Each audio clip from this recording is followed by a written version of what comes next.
Thank you, sir, for giving me the opportunity to speak on the general budget.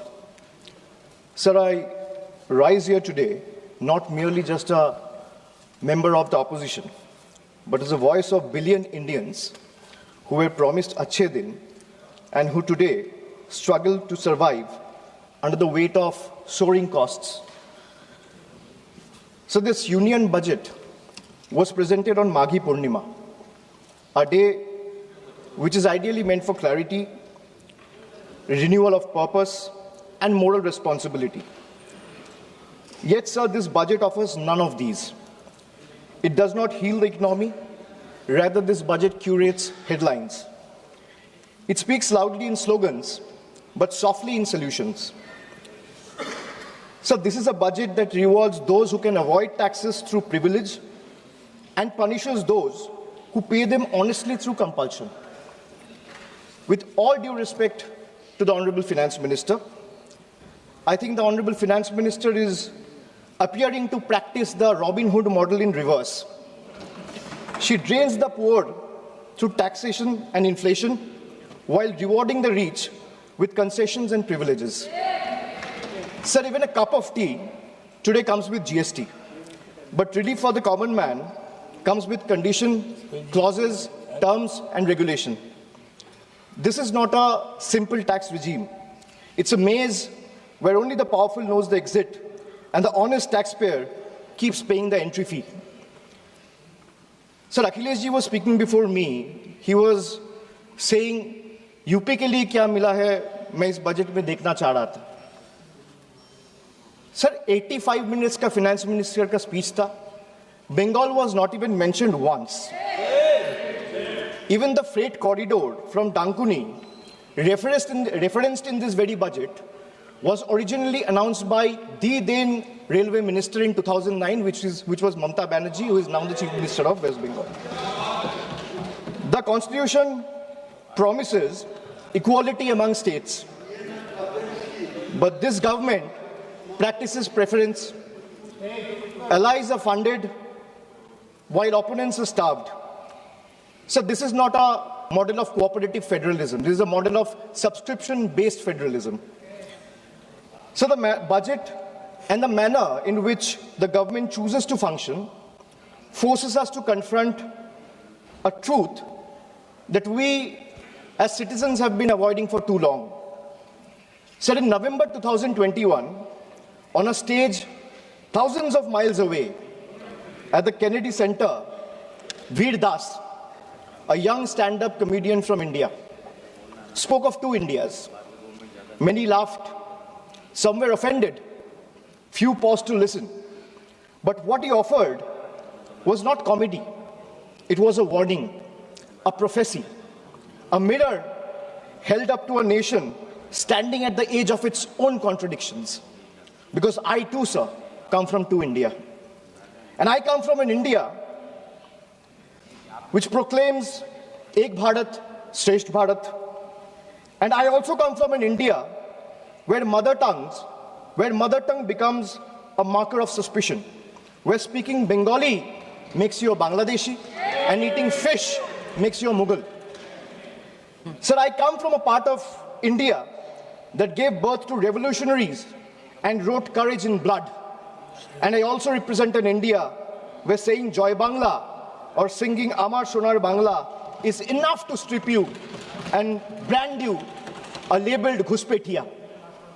Sir, I come from an India that thunders Sabka Saath, Sabka Vikas from every podium.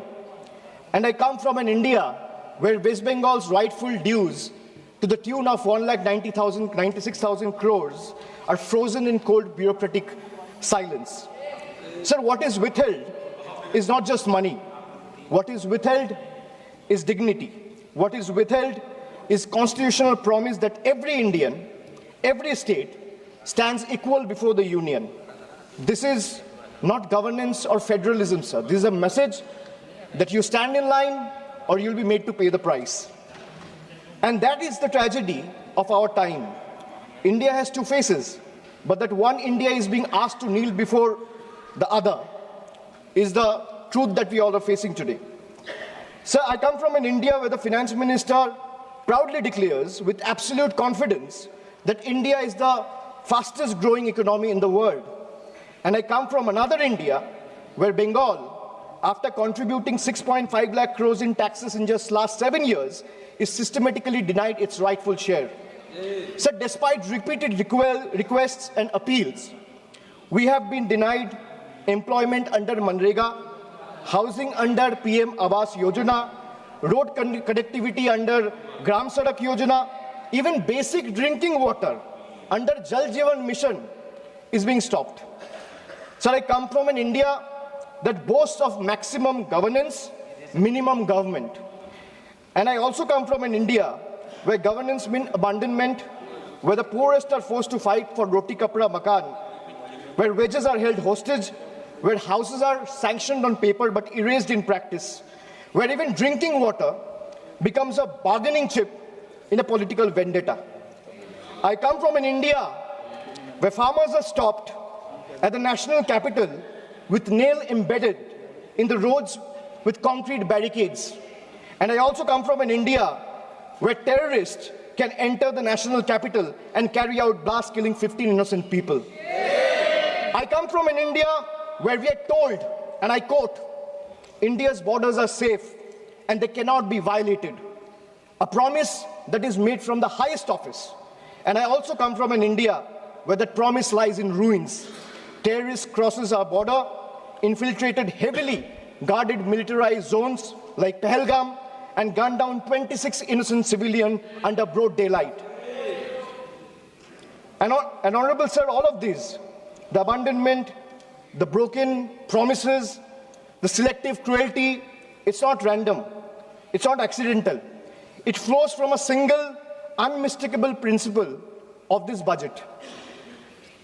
So this budget is built on a single unmistakable principle, that is triple. Triple, teen. A writer once said, there are three kinds of lies. Lies, damned lies, and statistics. Modern India lives with three certainties: pressure that mounts, taxes that multiply, and trust that is betrayed. So today, India lives under triple pressure, triple taxation, and triple betrayal. Triple. So let me place before this August House my 10 principles of triple. Sir पहले है triple tax trap. एक आम इंसान को लगता है मैं एक बार इनकम टैक्स दे रहा हूं, but I will explain to the chair and share with this august house that how a common man is being taxed 3 times over, not once, twice, but thrice. So the first blow is the income tax. The salaried citizen pays tax even before the salary reaches his bank account. There is no escape, no negotiation, no adjustment made for inflation. In today's India, honesty doesn't pay, it costs. So number 2 is GST. From the first biscuit with the morning tea to a school notebook, from sugar and spices in the kitchen to the electricity bills, from hospital expenses to medical expenses, from soap in the bathroom to the software at work, indirect taxes follows everywhere. Sir, जहां सरकार की welfare schemes नहीं पहुंचती है, वहां भी GST पहुंच जाती है. The government celebrates record GST revenue, but this number do not reflect growth or prosperity. They reflect a system squeezing revenue from consumption, often from necessity, not choice. So third tax is inflation, the most silent tax of all. The tax that rises without permission and collects without responsibility. It's a slow leak in the common man's wallet.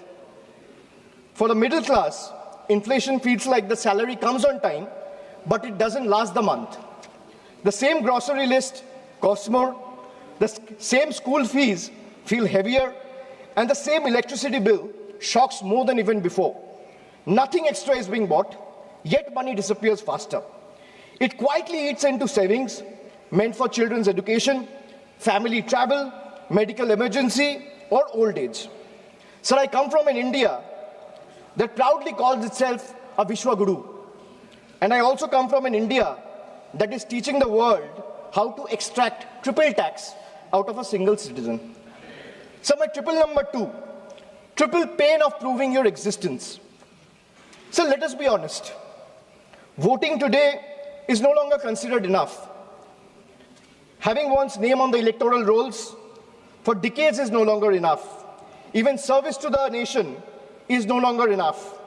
You may be a decorated soldier, a Nobel laureate, a sitting High Court justice, or even a member of this august house, and still you have been asked to prove that you belong. This strikes the heart of Article 326 of the Constitution, which guarantees adult citizens the right to vote. So in Bengal alone, 150 lives have been lost in the last couple of months, and nearly 1 crore people are today being treated as suspects. If electoral rolls are so unreliable that every citizen must continually reprove their legitimacy, then by that same logic, sir, the legitimacy of this very house, formed on the basis of this very electoral rolls, is itself questionable. Yes. So my triple number 3, and I'll talk of 3 betrayal. First betrayal is where the global crude oil prices crash. Indian citizen sees no benefit. Instead, the common man is generally offered ethanol mixed petrol at a premium, paying extra for a policy experiment he neither demanded nor benefits from. My second betrayal, the government boasts of bullet trains, which Akhilesh ji has also mentioned. While fancy trains make the headlines, only 4% of the network is safeguarded with Kavach, leaving ordinary travelers exposed to risk. Third betrayal. So the ordinary Indian doesn't ask for any miracle. They ask for clean air to breathe, clean water to drink, safe roads to return home, and affordable health care while life falters. Even these simple hopes remain uncertain. An ordinary citizen pays income tax to buy a vehicle. Or for example, an ordinary citizen pays income tax to earn, a road tax to buy a vehicle, and toll tax to drive it on the road, often broken, unsafe, and unfinished. So 3 payments on one journey. अगर एक इंसान income tax दे रहा है, तो एक गाड़ी को सड़क पे चलाने के लिए सर उसको 3 बार टैक्स देना पड़ता है. एक है इनकम टैक्स, दूसरा है रोड टैक्स, तीसरा है toll tax. That is why I said 3 betrayals. So now I'll come to triple bonanzas for the rich. So this budget reveals a clear pattern. First, a triple bonanza for the elites and a triple lock on the poor. So top 10% of this country now corner 57% of nation's income and 65% of its wealth, while the bottom half survives on just 6.4%. In this economy, money earns money, but survival earns nothing. Second, so if you look at taxation and support, foreign cloud giants are handed tax holidays, while Indian MSME, the very backbone of employment, are left empty-handed. Sir, relief exists on paper, but in actual distress exists on the ground. Third, corporate India gets red carpet, easier property rules, wider equity access for NRIs and massive infrastructure promises, but the result of these government policies is not competition, it is concentration. Oligopolies flourish, entry barriers rise, and ordinary entrepreneurs are kept outside the gate, watching cronies grow richer with the union support. Sir, I come from an India where wealth is applauded as a virtue. And I also come from an India where survival itself is treated as ambition. I come from an India where policy quietly opens the gates for the powerful. And I also come from an India that stand outside those gates with hands folded, backs bent, hearts heavy, and eyes raised, hoping that one day these gates will open for them too. Now my 555, farmers. So the budget completes a cycle of betrayal. Every day, nearly 30 farmers dies by suicide. Not because they failed, but because policy failed them. 5 years after the historic farmers' movement, which saw 700 lives lost, the union government has still refused to legalize MSP. Promises were made at protest sites, assurances were echoed in parliament, but delivery never followed. And now, adding salt to the injury, the government has now announced a trade deal with the United States that will open Indian markets to heavily subsidized American farm produce. The deal may benefit American farmers, but it will depress prices, destroy competitiveness, and further marginalize Indian farmers who struggle without MSP protection. So this is not a trade policy. This is an abandonment of our Annadata.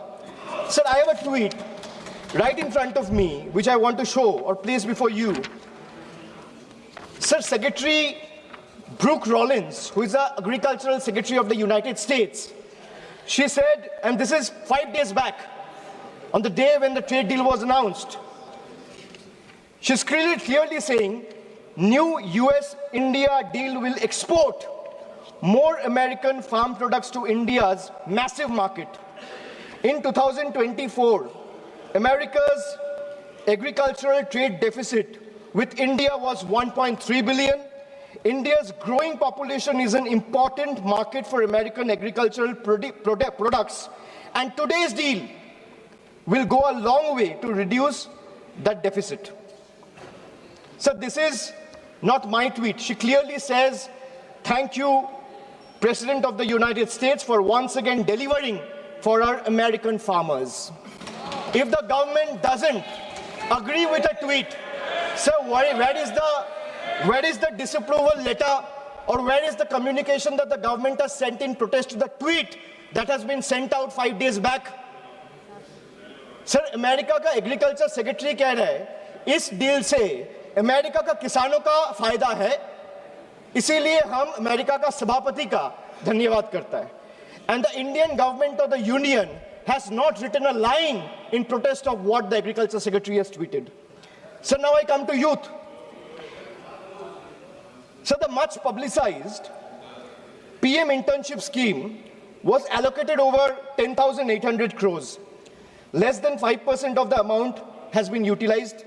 Similarly, the PM Young Achiever Scholarship, which was meant to uplift the talented students from marginalized backgrounds, saw 31% of its fund go unused in financial year 25-26.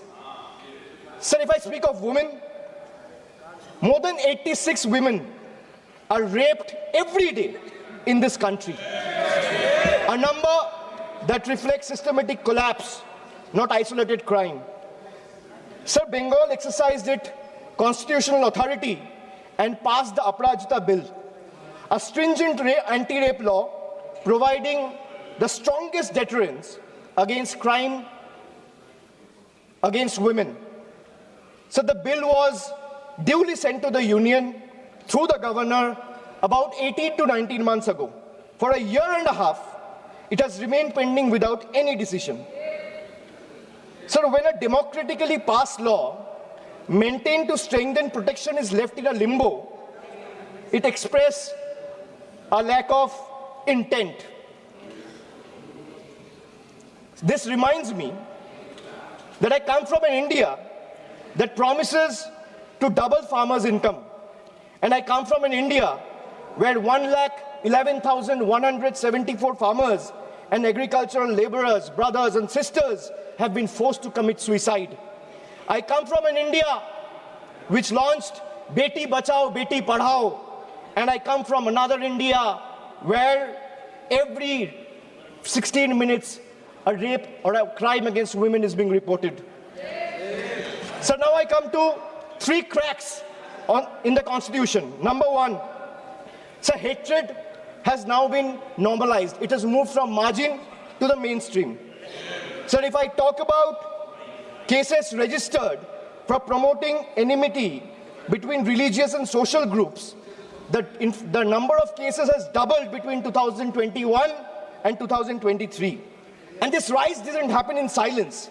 It happened alongside political speeches, public rallies, and calculated dog whistles. When hate goes unpunished, it spreads. When it spreads, minorities pay the price. Second, hate is no longer whispered. It has become a broadcast. So our country has documented more than 1,300 hate speeches in a single year. When such volume of hate fills public space, the government refuses to act decisively, swiftly, then the message is clear, sir. Intimidation is tolerated and silence is the union's policy. Third, sir, the education empowerment scheme under the Ministry of Minorities. Sir, this is described as reform, but it is actually a managed handover.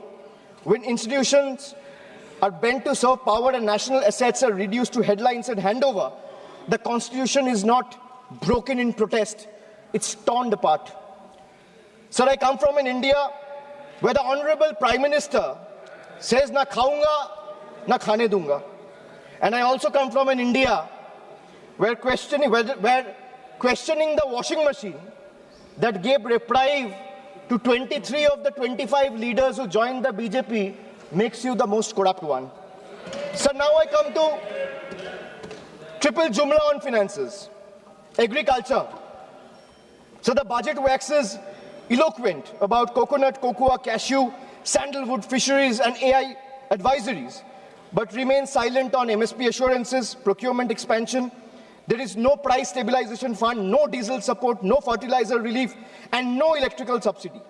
This is diversification without security, and it leaves the majority of Indian farmers, trapped in distress. So even the PM Kisan scheme has been stuck at 6,000 rupees since December 2018. Despite soaring input costs and record diesel prices, so in actual, if we see real terms, farmers are earning less each year. A rupee in 2018 is not a rupee in 2026. So if I speak of healthcare, the government spends less than 0.26% of the GDP. And they might have questions on my source of information. If the need be, I will place all the sources before the table by 8 p.m. tonight. The government spends 0.26% of GDP on public health even today. The national health policy promised 2.5% of GDP. What we get instead is postponement, excuses, and under-allocation. In a country where illness is still the fastest road to poverty, this budget chooses flyover over first aid, optics over oxygen, and announcement over actual care. So if I speak of infrastructure, the smart city mission promised transformation in 100 cities with over 2 lakh crore. Yet a decade later, what we have is half-dug roads and half-built homes. Instead of finishing the job, this budget announces new economic regions. Sir, under the Jal Jeevan mission, funds were cut by 74%, forcing states to pick up the bill. In higher education, 55,000 crore is spent on management, but 2.68 crore on infrastructure, not even enough to build a world-class lab. So now I come to my 999, the triple truth trap. And what I mean by truth is, the accountability on the government, sir, primarily rests on 3 pillars. One is the RTI Act. But when I speak of transparency, it diluted the RTI Act by expanding personal information as a ground for refusal. Sir, if you speak of PM Cares, the PMO claims it lies outside the purview of RTI because it's a private fund. A fund that is created by public authority in a public office with the money of the people is being claimed as a private fund. There's no accountability. Sir, NFHS and NCRB data has been frozen because welfare still runs on census 2011. Sir, if I am to summarize the budget from the perspective of 3 stalwarts, B.R. Ambedkar warned us. What is the moral verdict of the budget? If we were to look at it from the perspective of Dr. Ambedkar, Gandhiji, or Swami Vivekananda, Dr. Ambedkar warned us that democracy is not just institutions. It is a constitutional morality. Gandhiji taught us Economics divorced from ethics is violence. Swami Vivekananda reminded us that a nation cannot rise by crushing the weakest. Well, this budget violates all three. In today's India, sir, tax does not follow income. Tax follows life. आज के भारत में tax कमाई के पीछे नहीं, जिंदगी के पीछे है, चलता है, sir. I will give you a small example. A baby is born, his milk and diapers are taxed. He grows, his education is taxed. He studies, his books, pencil and mobile data are taxed. He starts earning, his income is taxed. He saves for future, his savings are taxed. He spends to survive, his survival is taxed. He goes to work, his fuel is taxed. He falls sick, his illness is taxed. He grows old, pension and healthcare are also taxed. And Honorable Speaker, even after his death, the family still pays tax. बच्चा पैदा होता है, दूध और diaper पर tax, पढ़ाई शुरू होती है, शिक्षा पर टैक्स, किताबें, notebook, pen, pencil, mobile data, सब पर टैक्स. कमाई शुरू होता है, इनकम पर टैक्स. सर बचत करता है, बचत के ऊपर टैक्स. जीने के लिए खर्च करता है, खर्च पे टैक्स. काम पर जाता है, पेट्रोल डीजल पर टैक्स. बीमार पड़ता है, इलाज और दवाई पर टैक्स. बुढ़ापा आता है, पेंशन और इलाज पे टैक्स. और मौत के बाद भी सर शोक सभा में अगरबत्ती जलाने के लिए भी परिवार को टैक्स देना पड़ता है. This summarises the budget. Sir, I am addressing the chair.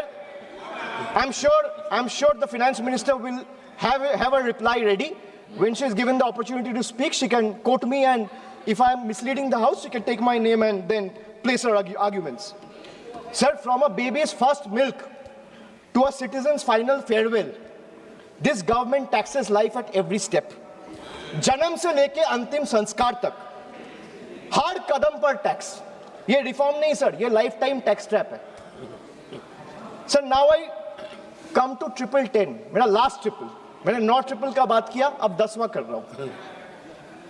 Sir I will and with 3 dates, 3 moments of history: 2016, 2021 and 2024.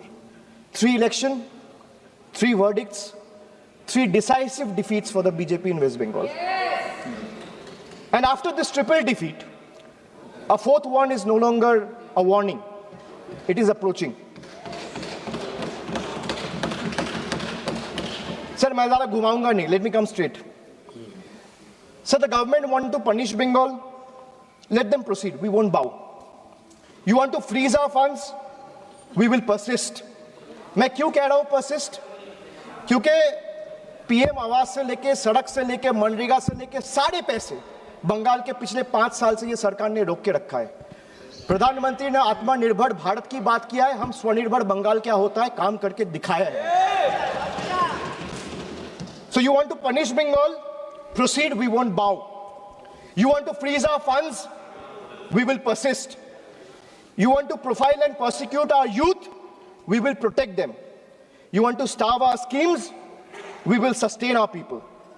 Bengal's spine was not ever bent by surrender, nor softened by sermons of hate. It is forged in struggle, tempered in sacrifice, and is not for sale. Go ahead, send your audits. We will answer them. Unleash your agencies. We will confront them. Delay our clearances. We will chronicle every day stolen, every stolen day. But remember this: files can be frozen, funds can be stalled, voices can be suppressed, but memories can't be erased. And when the people rise and the ballot breaks the silence, we will settle the final account. You will wear the mask of the union, we will raise the mirror of the people. And when truth looks back, power will bend and we'll have to blink first. So this reminds me again that I come from an India that celebrates labor as a backbone of the economy, the hands that build our highways, factories, ports, cities, this parliament. But I also represent an India where that very labor when he travels from Bengal, is no longer seen as a labor, he's seen as a suspect. Punished for the language he speaks. I come from an India where Northeast is proudly called Ashtalakshmi.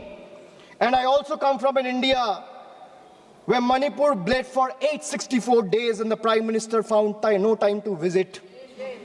I come from an India that derives its vocabulary from Ishwar Chandra Vidyasagar.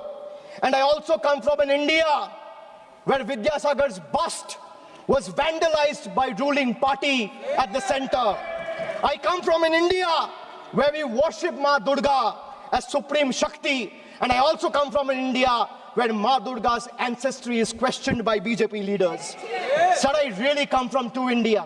And honestly, I'm tired of explaining this house which India I belong to. Because the truth are, they both exist. And until and unless we acknowledge the second one exists, we will never be able to be the first one we claim to be.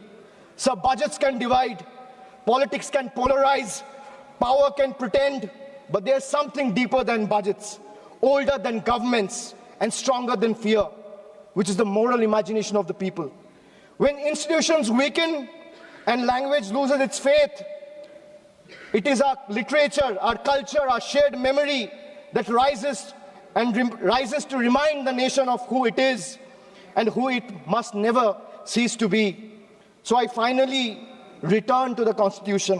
When you open the Constitution, it opens with the words, "We, the people of India." It's not a ceremonial phrase. It's a declaration of sovereignty. It's a reminder that power flows upward from the people, not the other way down. That governments may rule, but people remain the supreme.